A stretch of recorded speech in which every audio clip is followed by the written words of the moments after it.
in addition to what Mary Jane said, what makes the Zimdef scandal unique is that we've got a politician at a high level who's accused of misappropriating funds. It doesn't stop there.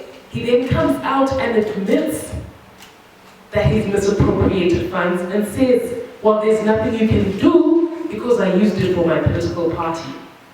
Now, in most, if not all, the cases of corruption that we've got to date, we don't have the same admissions. We don't have, for example, with your vice president, this admission that, look, I took the money.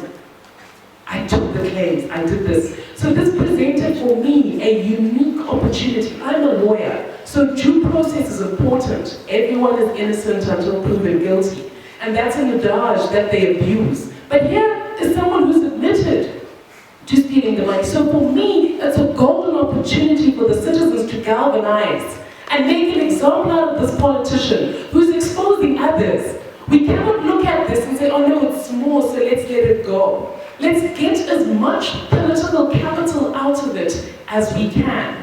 Which takes me to the intervention by that gentleman who said, oh, you're being intellectual about this, you're being too legalistic about it. Now, in addition to the fact that I came here to talk about the law, that's the topic that I was given, I am a firm believer in the fact that Zimbabwe is a constitutional democracy. There has to be a basic standard to which we hold our politicians, to which we hold them accountable. The Constitution is important for this. If the Constitution is just a piece of paper or a lifeless museum piece, that's our fault as citizens. Because we're not taking the Constitution seriously enough. We're not throwing the Constitution back at our public officials and saying this is the standard to which you should conduct yourselves. We're letting them go. And you know what, in addition to that, we're saying, oh no, corruption is normal. We're used to it, we've seen it many times before. That attitude has to stop. Every single time we've got the opportunity to bring them to account, we must do so. Now, why is that important? Before citizens can participate in bringing the state to account, they must have a voice. So the starting point in solving any problem is to be able to articulate what it is. We need to get citizens to a place where it's normal for us to hold our public officials to account and say, look, what you did was corrupt. What you did was unconstitutional. Most of the time we're burying our heads in the sand. At least I'm going to the Constitution. What are the citizens doing? Most are doing nothing, which is why we enable the citizen and with the system, which is why now he says, look, every single year, the public auditor comes out and says there's this corruption. Each time that report comes out, nobody does anything.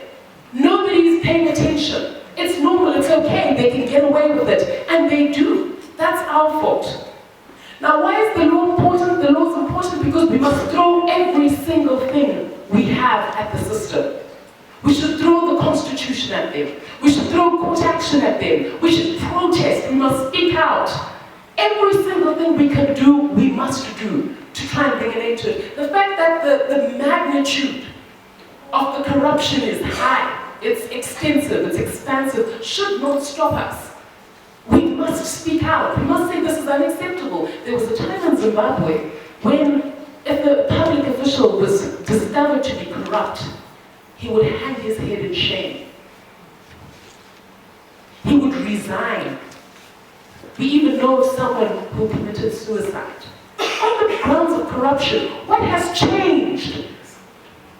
What has changed? Why have we allowed and enabled the system to continue to steal from us, to call us names? And these are the same people who tell you that we don't have money for voter registration.